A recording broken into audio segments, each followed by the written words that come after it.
Hello दोस्तों, मैं हूं आपका दोस्त और आप देख रहे हैं डॉक्टर। आज हम बात करेंगे सीपीयू के बारे में। सीपीयू इसका पूरा नाम होता है सेंट्रल प्रोसेसिंग यूनिट। अभी तक हमने हार्डवेयर के बारे में पढ़ा, इनपुट डिवाइसेस और आउटपुट डिवाइसेस के बारे में पढ़ा। अब हम पढ़ेंगे सीपीयू के बारे में। क्या होती है ये सीपीयू? सीपीयू जो है कंप्यूटर का सबसे मेन पार्ट होता है। जो हमारा रैम होता है, रैम हार्ड डिस्क के बाद ये सबसे मेन पार्ट होता है जो कि कंप्यूटर में काम करता है। ये बिल्कुल उसी तरह से काम करता है जैसे इंसान के शरीर में दिमाग। आपके हाथ पैर को चलाने के लिए जिस तरह से दिमाग की ज़रूरत होती है, दिमाग उनको कंट्रोल करता है, उनको ऑर्डर देता है, उसी तरह से ये सेंट्रल प्रोसेसिंग यूनिट होती है जो कि सभी डिवाइसेस को कंप्यूटर के साथ कनेक्ट करती है और उन्हें ऑर्डर देती है या उनसे लिए गए आदेश को संपादित करती है, या यूं कहें कि उनके द्वारा दिए गए गणनाओं को, इनपुट को कैलकुलेट करती है या उनकी गणना करती है और उसका रिजल्ट उन्हें दर्शाया जाता है आउटपुट यूनिट के माध्यम से। तो अब हम इसके 5 पार्ट हैं: input unit, control unit, ALU, memory storage, output unit. अब हम इसके पार्ट्स के बारे में एक करके पढ़ेंगे। इनपुट यूनिट क्या होती है? आपने अभी पीछे पढ़ा हुआ था हार्डवेयर में इनपुट डिवाइसेस। तो जो इनपुट डिवाइसेस होती हैं वो इनपुट डिवाइसेस ही इनपुट यूनिट के अंतर्गत आती है। अब इनपुट यूनिट का काम क्या है? जो भी आप कमांड देते हो उन डिवाइसेस के माध्यम से, इनपुट डिवाइसेस के माध्यम से, वो सारा कमांड जो है वो इनपुट यूनिट में आता है और उसको फिर सेंट्रल प्रोसेसिंग यूनिट को भेजा जाता है। अब हम आते हैं कंट्रोल यूनिट। कंट्रोल यूनिट क्या होती है? कंट्रोल यूनिट इनपुट और आउटपुट को कंट्रोल करने का काम करती है। जो भी कमांड आप देते हो, जो भी आदेश देते हो या जो भी आप इनपुट देते हो, वो सारा इनपुट कंट्रोल किया जाता है और उसे आउटपुट को दे दिया जाता है।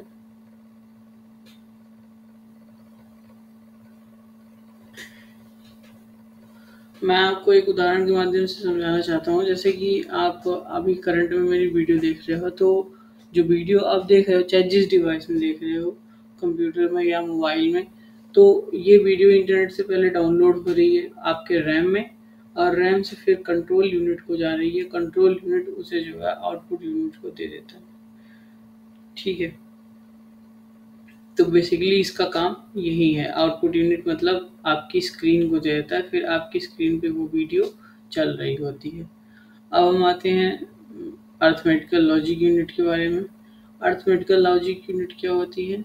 जो भी आपका कैलकुलेशन से जुड़े जितने भी काम होते हैं वो सारे इसके अंदर होते हैं। कैलकुलेशन से और जो तर्क संगत कार्य होते हैं वो सारे कार्य ये करता है। जैसे कि 2 नंबरों में से बड़ा नंबर कौन है या 2 नंबरों में से छोटा नंबर कौन है, ये काम हो गया लॉजिकल यानी तर्कसंगत, ये एएलयू करता है। साथ ही साथ एडिशन, सब्सट्रैक्शन, मल्टीप्लिकेशन जैसे सारे काम, ट्वाइस निकालना, टूज कॉम्प्लीमेंट, वंस कॉम्प्लीमेंट, ये सब सारे काम ये अर्थमेटिक काम होते हैं। तो ये सारे काम एएलयू करता है। अब हम आते हैं इसके नेक्स्ट पार्ट में, मेमोरी और स्टोरेज। मेमोरी और स्टोरेज क्या होती है? मेमोरी हमारा सबसे मेन पार्ट होता है।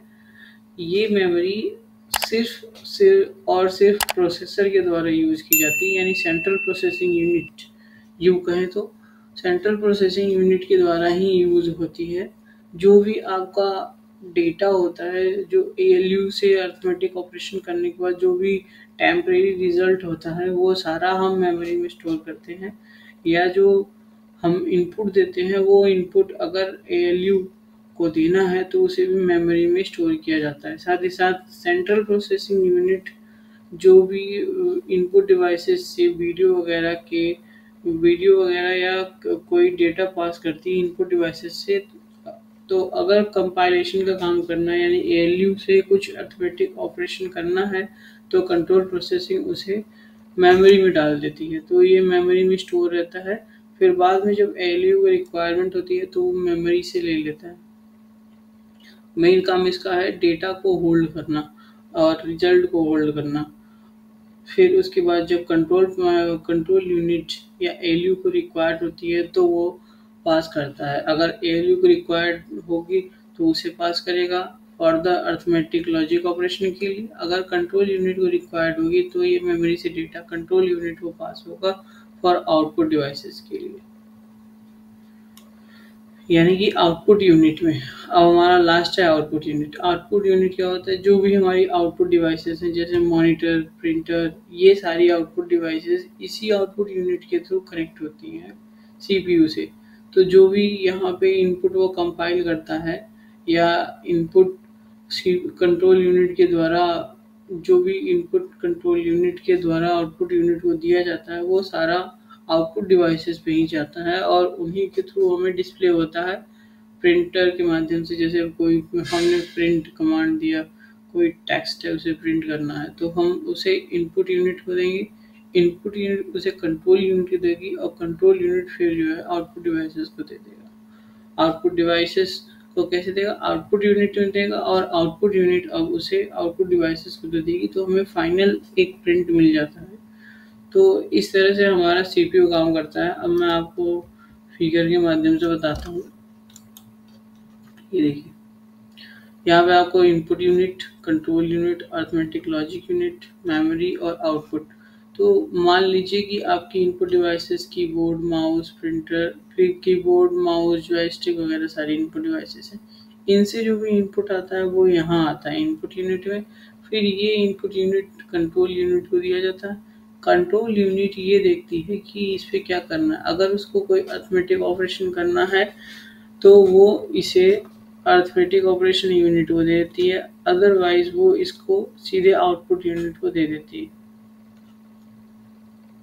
अगर उसको कोई अर्थमेटिक ऑपरेशन करना है तो यहाँ पे अर्थमेटिक ऑपरेशन करता है और जो टेम्परेरी रिजल्ट होता है, यानी अगर हम कोई अर्थमेटिक ऑपरेशन कर रहे हैं जिसमें जो कि एक बार में सॉल्व नहीं होगा, वो 2-3 बार में एडिशन, सब्सट्रैक्शन या करना पड़ेगा, तो उसको हम जो है अर्थमेटिक लॉजिक यूनिट में एक बार करने के बाद जो टेम्परेरी रिजल्ट होता है हम इसमें मेमोरी यूनिट में स्टोर कर देते हैं। फिर जब हम उसको एक और स्टेप्स का कर लेते हैं तो अगर उसे हमें टेम्परेरी रिजल्ट की रिक्वायर्ड होती है तो हम वापस से मेमोरी यूनिट से ले करके फिर उसे आगे प्रोसेस करते हैं और जब प्रोसेस कंप्लीट हो जाता है तो उसे कंट्रोल यूनिट देते हैं। कंट्रोल यूनिट उस रिजल्ट को आउटपुट यूनिट को दे देती है। फिर आउटपुट यूनिट उसे जो है वेरियस टाइप के आउटपुट डिवाइसेस यानी कि स्कैनर, प्रिंटर, मॉनिटर और आपका प्रोजेक्टर, इन सब डिवाइसेस के माध्यम से हमें आउटपुट देता है। तो ये हमारी सीपीयू है। मैंने इसमें आपको इसके नोट्स भी थोड़े से प्रोवाइड किए हुए हैं, तो जो लोग इंटरेस्टेड हैं वो प्लीज़ इसका नोट्स वगैरह बना लेंगे। ये नोट्स आपकी हिंदी में भी हैं। इसमें इनपुट और आउटपुट यूनिट का मैंने लिखा नहीं है क्योंकि इनपुट आउटपुट यूनिट बेसिकली क्या है कि इनपुट आउटपुट डिवाइसेस ही होती हैं, तो बस उसको थोड़ा सा समझाना था, उसमें ज़्यादा कुछ था नहीं इसलिए लिखा नहीं। अब हम आगे आते हैं। ये हैं अजय भट्ट, यूएसबी की खोज करने वाले भारतीय जिन्होंने यूएसबी की खोज की थी। यूएसबी यानी यूनिवर्सल सीरियल बस। पहले के कंप्यूटर्स में जब स्टार्टिंग कंप्यूटर्स का दौर था और सभी कंपनियां जब कंप्यूटर बना रहे तो वो अपने अपने डिवाइसेस बना रही थी, उनके लिए फिर कनेक्टर वगैरह बना जो सभी कंप्यूटर्स में लगे। तो फर्ज करिए आपके पास अगर प्रिंटर है तो एक प्रिंटर को अगर आपको कंप्यूटर से जोड़ना है तो अगर 4 कंपनियां हैं जो कि उस टाइम पे प्रिंटर को बना रही हैं तो एक कंपनी जो प्रिंटर को बना रही है और 4 कंपनियां हैं जिनके कंप्यूटर मार्केट में चल रहे हैं। तो अगर उस कंपनी को प्रिंटर को इन चारों कंपनी के कंप्यूटर्स में जोड़ना है तो उन्हें 4 अलग अलग पोर्ट बनाने पड़ते थे जो कि काफ़ी एक्सपेंसिव हो जाता था। तो अजय भट्ट जी ने इस प्रॉब्लम का एक परमानेंट सोल्यूशन दिया, यूएसबी पोर्ट। यूएसबी के माध्यम से यूएसबी क्या करती है कि ये यूएसबी एक यूनिवर्सल बस पोर्ट होता है जो कि सभी कंप्यूटर में जो हम अभी नॉर्मली हम जो अभी यूज़ करते हैं यूएसबी केबल, उसमें एक आगे इस तरह का जो डिज़ाइन बना होता है, ये होता है यूएसबी, जो कि हमारे कंप्यूटर से हमारे मोबाइल को कनेक्ट करता है।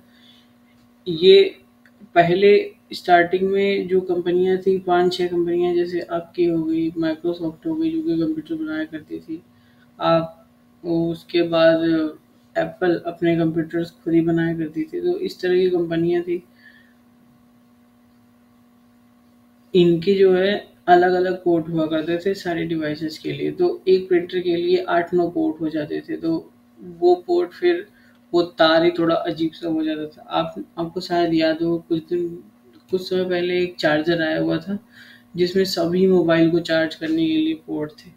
तो कुछ आपका उस तरह से हो जाता कि सभी मोबाइल्स को चार्ज करने के लिए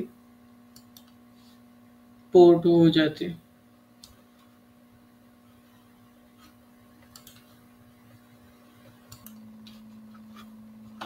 तो ये कुछ इस तरह से दिखाई देता है। अब आपको मैं चित्र के माध्यम से दिखाता हूँ कि थोड़ा-सा समझाने की कोशिश करता हूँ कि अगर यूएसबी नहीं आया होता तो हमारे पास जो केबल होते हर चीज़ के लिए, जैसे पेन ड्राइव कनेक्ट करना है, या तो आपका कंप्यूटर कनेक्ट करना है कंप्यूटर के साथ, या प्रिंटर कनेक्ट करना है कंप्यूटर के साथ, स्कैनर कनेक्ट करना है, और भी जितने प्रकार के इनपुट आउटपुट डिवाइसेस हैं उनको कनेक्ट करना है कंप्यूटर के साथ। तो उसमें इस तरह के होते थे, जैसे कि ये लग गया आपके कंप्यूटर में, और या तो ये पोर्ट लग गया आपके डिवाइस में, और ये सारे आपके कंप्यूटर में लगने वाले पोर्ट हैं। तो किसी में मान लीजिए एप्पल में इस तरह का लग रहा है, फिर आपका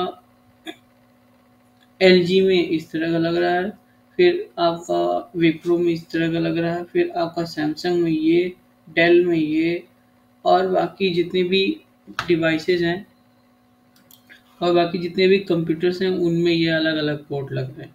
तो आपको हर एक डिवाइस के लिए जिसे आप कंप्यूटर से जोड़ना चाहते हो, उसके लिए आपको ऐसे ही कई कनेक्टर्स की ज़रूरत पड़ेगी। तो इस प्रॉब्लम ये काफ़ी पेनफुल और एक्सपेंसिव हो जाएगा, क्योंकि आपको हर डिवाइस के लिए एक कनेक्टर लेना पड़ेगा। सोचिए आपके पास अगर 10-12 डिवाइसेस हैं और आप एक साथ उनको यूज़ करते हो, क्योंकि आज तो आप माइक भी यूज़ करते हो, कैमरा भी यूज़ करते हो, और मोबाइल भी आपने कंप्यूटर से लगा रखा है, माउस भी चला रहे हो, कीबोर्ड भी लगा रखा है, तो ये सब सारा आप कनेक्ट करते हो। तो सोचो उस टाइम पे अगर आप इतनी डिवाइसेस इस वायर के साथ आप कनेक्ट करते तो कितना हौच-पौच हो जाता। तो इस प्रॉब्लम को इन्होंने ओवरकम किया था। तो इस प्रॉब्लम को इन्होंने ओवरकम किया था। साथ ही साथ हमें जो है ये एक यूनिवर्सल बस दिया था, जो कि यूनिवर्सल कंट्रोलर के साथ कनेक्ट हो जाता है और किसी भी डिवाइस को कंप्यूटर के साथ जोड़ देता है। ये बहुत ही सस्ता होता है, इसकी मैन्युफैक्चरिंग कॉस्ट भी सस्ती होती है और ये ईज़िली बन भी जाता है, ईज़ी टू यूज़ भी है। लेकिन इन्हें बहुत विरोध का सामना करना पड़ा था, ख़ास तौर से एप्पल जैसी कंपनियाँ, जो कि अपना ही पोर्ट और अपना ही डिवाइस चलाने के लिए बाध्य थी। वो कंपनियां जो है इनके इस रिसर्च से और इस खोज से बहुत नाराज थी। वो इसका सपोर्ट नहीं करी, लेकिन बाद में कई महीनों के प्रयास के बाद इन्हें आखिरकार जीत मिली और हम अभी जितने डिवाइसेस को कनेक्ट कर पा रहे हैं यूएसबी पोर्ट के जरिए, यानी यूएसबी सीरियल बस के जरिए, वो इन्हीं की देन है। तो फिर मिलते हैं अगले वीडियो में। आगे मैं आपको बताऊंगा आपके सिस्टम में यूज़ होने वाले, आपके कंप्यूटर में यूज़ होने वाले सॉफ्टवेयर्स के बारे में, उनकी वर्किंग और ये कितने टाइप के होते हैं।